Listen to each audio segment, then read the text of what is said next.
Good morning, students. In this new video, we are going to see the second chapter of civics, that is called Federalism. So without any delay, we shall see what do you mean by federalism. That is the definition we are going to see first. Federalism is a system of government in which the power is shared among the central authority and various constituent units. Constituent units means we have in India, it is called states.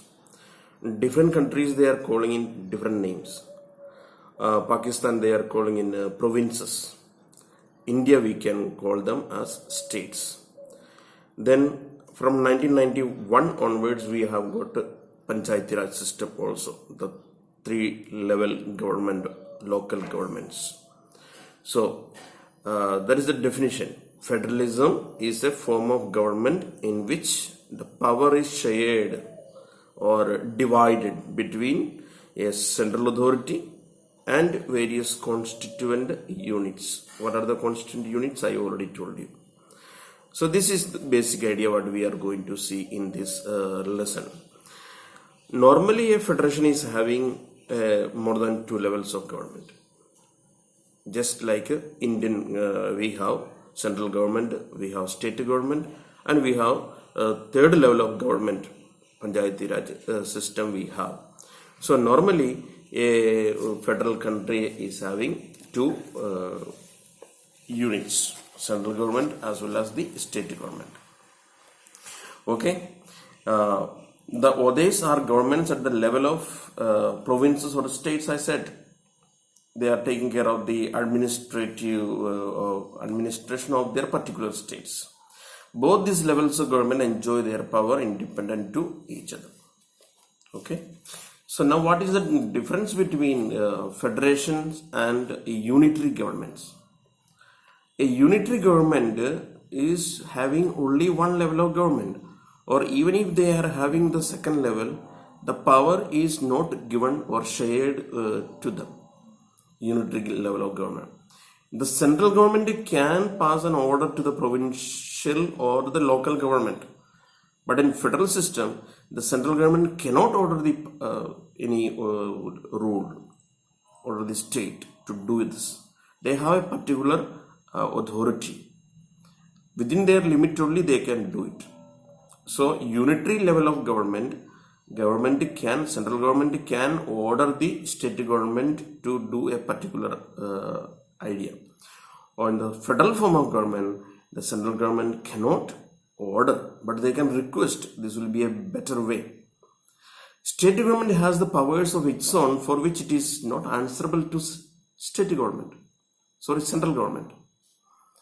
Both these governments are separately answerable to the people. Both the governments are separately answered to the people. State government ho ya fir central government ho. Both of them are answerable to the people. Okay, these are the main features. Federalism and the difference between unitary form of government and federations. Now we are going to see what are the main features of federations or federalism. The very first point we can see that there are 2 or more levels of government, as I already explained. That is the first feature of federalism. There are 2 or more levels of government. Second one, different tiers of government govern the same citizen. Just take the example of Bhind. We are in a Madhya Pradesh government as well as we are in the Indian government. We are living under the guidance of central government and as well as under the control of the state government. And we have got one more level of government. We are in Bhind city, we can say that we are in under the Nagar Palika. So that is another local government, Panchayati Raj system. So we are the same people but divided for the administrative convenience. We have divided into numerous constituent units. Different tiers of government govern the same citizen, but each tier has its own jurisdiction. What do you mean by jurisdiction? Jurisdiction means the area of your work, in specific matters of legislation, taxation and administration. Third one, the jurisdiction of the respective levels or tiers of government are specified in the constitution. So the existence of the authority of each tier of government is constitutionally guaranteed. So the existence of these governments are constitutionally guaranteed. You cannot overthrow all on a sudden on one fine morning. No, they are constitutionally guaranteed. So they cannot be changed. Next one, the fundamental provisions of the constitution cannot be unilaterally changed by one level of government. Unilaterally changed means you cannot alone. State government alone cannot change any fundamental provisions in the constitution. Neither the central government can change. Then that is the fourth provision of federalism. Fifth one, courts have the power to interpret the constitution and the powers of the different levels of government. Now, who is controlling all this? Judiciary, the courts. They are having the power to control both the central government as well as the state government. Sixth one, sources of revenue for each level of government are clearly specified to ensure the financial autonomy.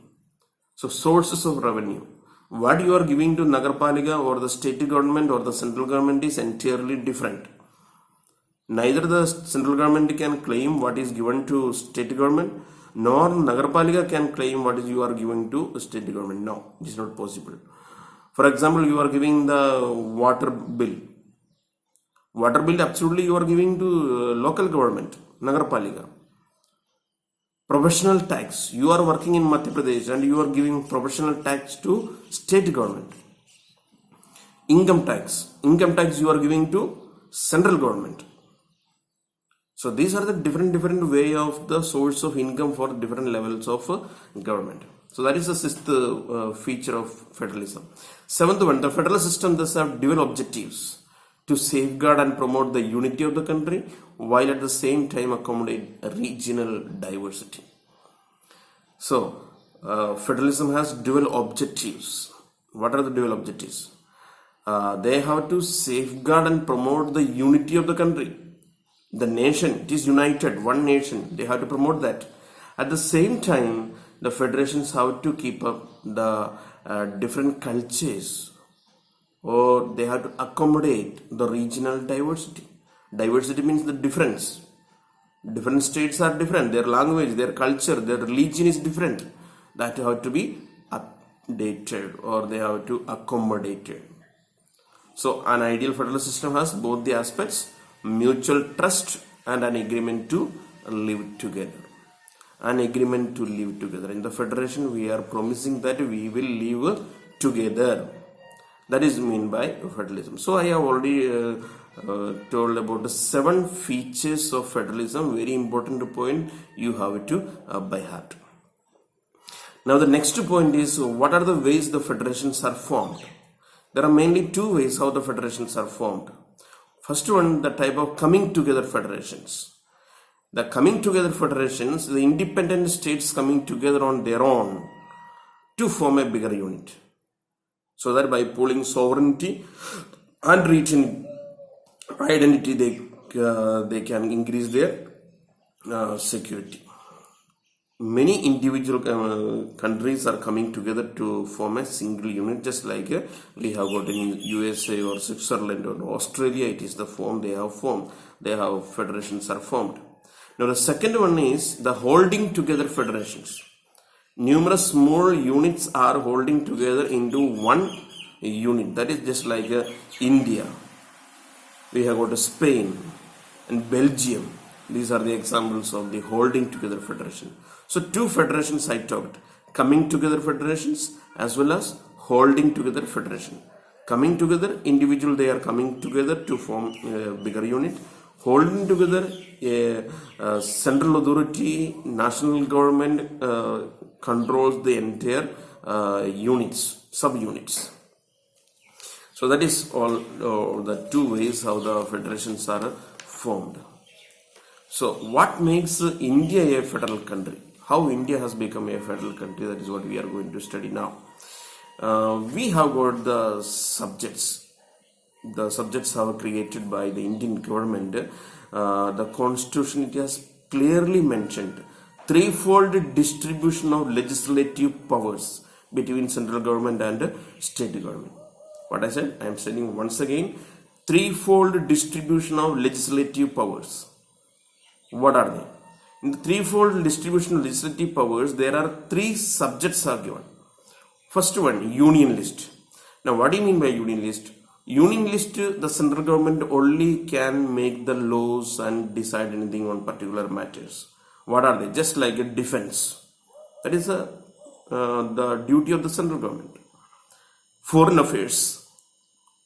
How should be our relationship with the neighboring countries. Banking, communication, currency, all these are under the control of central government. So they are called union list. Only the central government is allowed to take decisions on these matters. Now another one is state list. State list, just like we have police, we have trade, we have commerce, agriculture and irrigation. These are under the control of state government. Only the state government are allowed to make laws on particular subjects. They are called state list. Concurrent list. It includes both the interest of central government as well as the state government. Just like we have got a forest, we have trade unions, we have marriage, we have adoption and succession. All these are under the control of the concurrent list. So union list, state list, concurrent list. Now what about the subjects which came after the preparation of constitution? Constitution was adopted in 1950. Now what happened? The subjects which came after 1950, just like we are having IT, information technology. So these subjects, this kind of subjects which came after the preparation of constitution will go to or subjects. According to the constitution, the union government has the power to take decisions on such subjects which came after the preparation of the constitution. So these are called residuary powers. The subjects which came after the preparation of the constitution, they are called residuary powers. Okay, remember that. So these are the important points how the India has become a federal country. Okay, many of the Indian states have merged with the other union states and they have formed a single unit. Now how federalism is practiced in India? Another subject. First one, we have created the state based on language, that is called linguistic states. Linguistic state means the state based on language. So the very first state was Andhra Pradesh. Andhra Pradesh created based on the language. So then after we started the formation of the states based on the language, Andhra Pradesh, Tamil Nadu, Kerala, Karnataka, Maharashtra, Gujarat, all these are based on the language. So the very first policy, language based states was adopted only because to protect their particular local languages. Another one problem was that language policy. The policy adopted by Indian government was given preferential status to all the different languages. So the constitution recognized 21 official languages. We have got 21 official languages. There is no one particular official language. No, we have got 21 recognized languages in the constitution. There is no national language. Compared to Sri Lanka, they are having Sinhala language. No, in India there is no national language. There are 21 official languages recognized by the government or the constitution. Okay, that is the second policy adopted by Indian government, language policy. So 21 languages are given the priority. Now next one point is the central state relationship. Central state relationship is based on nowadays it is completely based on the political party which it rules, central government and state government. As long as the same political party is ruling the central government as well as the state government, they can have a mutual control. But the moment you change the political party, always there is a tendency to change the government. Either they bring the Rashtrapati's rule, president's rule, or they may try to overrule the democratically elected government. So that is always it is trying.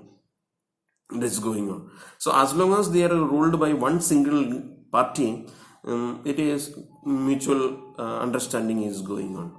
So nowadays we are having another one system also. We have got a coalition government.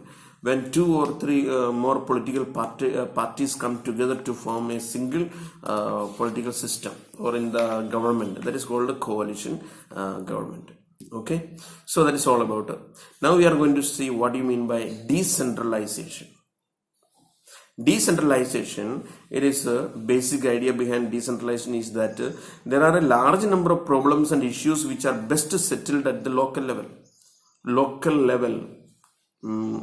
Earlier I had taken the name Nagarpalika.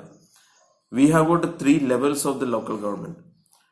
The topmost one is the Jilla Panchayat, and one bottom to that is Block Panchayat, and the lower level is called Village Panchayat. In the villages we can call Village Panchayat. If it is in more populated areas in the city, we can say it is Nagarpalika or Nagar Nigam. That is municipality or corporation. Nagarpalika means municipality. Nagar Nigam means corporation. Okay. So Nagarpalika, we can say that it is under the control of the district government. The corporation, there will be an representative of the central government to control the economic affairs of the corporations. So first one is almost all the problems are best settled in the local level. Then next one is people have better knowledge of problems in their localities. They also have better ideas on where to spend money and how to manage things more efficiently.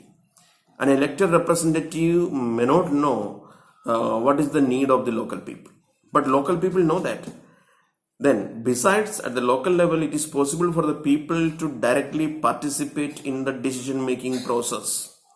Through this decentralization, the local people are having a chance to participate in the decision-making process. Okay, so these are the basic idea behind decentralization. Okay, once again I will say the large number of problems are issues which are best settled at the local level. Then people have better knowledge of their locality. They have also better ideas for where to spend money and how to manage the things. Besides, the local people are having a chance to participate in the decision making process. So a major step towards the decentralization was taken after 1992. The constitution was amended to make the third tier of democracy more powerful and effective in 1992. That was an initiative of Rajiv Gandhi, then the Prime Minister up to 1991. The very first provision was taken over. It is constitutionally mandatory to hold regular elections to the local bodies. Means after 1992 it has become compulsory that all the village panchayats, block panchayats and Jilla Panchayat must have regular elections. So we are having elections after 5 years. Second one, seats are reserved in the elected bodies and the executive heads of these institutions for the scheduled caste, scheduled tribes and other backward classes. We are following the same thing now. Most of the seats are reserved. Some are there for general category, some seats are reserved for SC, some are for ST, some are for OBC. So that reservation policy is going on. Even Nagarpalika, the president of Bhind is reserved seat. Jilla Panchayat seat, it was also a reserved for backward. So this kind of seats reservation is going on. Third one, at least 1/3 of all positions are reserved for women. 1/3 of the seats are reserved for women. Just remember that. Nagarpalika Adhyaksha of Bhind, it was reserved for women. You may remember that Kalavati Jatav, she was the president of the Nagarpalika. Since it was a reserved seat for the women. So that is one third one. Seats are reserved for women. An independent institution called State Election Commission has been created in state to conduct panchayat and municipal elections. Next point, an independent election commission was created. The state governments are required to share some powers and revenue with the local government. That is also another feature. some revenue, some important share and power they must divide to or share to the local government. So these are the province or the steps taken by the central government towards the decentralization. So that's all about decentralization. Please remember that what you mean by what you have studied. And of course, you know that village panchayat, you are familiar with the village panchayat. We have got a panch and sarpanch. The head panch is called sarpanch, the leader. And they have got a panch members, means panch members elected by the people. So sarpanch and panch, they are elected by the people. Above them, we have got a 4 or 5 or 6 or 6 villages come together to make a block panchayat. Block panchayat also we have got the block panchayat members are there. Different wards they are together elected one member to the block panchayat. Then all the block panchayats come together to make the Jilla panchayat. There also we are having Jilla panchayat members are there. And the Jilla Panchayat member, or it is called District Parishad, Jilla Parishad also it is called. In different states it is known as different names. In Jilla Panchayat, the members of Lok Sabha and MLAs of the district and some other officials of the district level bodies are also its members. Jilla Parishad chairperson is the political head of the Jilla Parishad. Jilla Panchayat president, the so-called Jilla Panchayat president, is the political head of the Jilla Panchayat. And from the state government, there is a representative, that is called a CEO. One IAS level man will be appointed as the CEO of Jilla Panchayat. So these are the 3 levels of government: village panchayat, block panchayat, and district panchayat. They are known as in different names. In a different state, it is called a different name. We can block panchayat. We are having block panchayat, and above that block panchayat, we can call them as a another name also was given to them. Block panchayat, district level gram panchayat are grouped to make a block, or it is called a mandal. In UP it is called mandal, I think so. Panchayat Samiti. Samiti means a group. Panchayat Samiti. More panchayats come together to make one Samiti. That is also called. So these are the important the points of this lesson, federalism. So the important questions are, I already told what are the features of federalism, and second one is the decentralization, or how the federations are formed. So please go through the textbook and note down the important points or one-word answers. Okay, thank you children.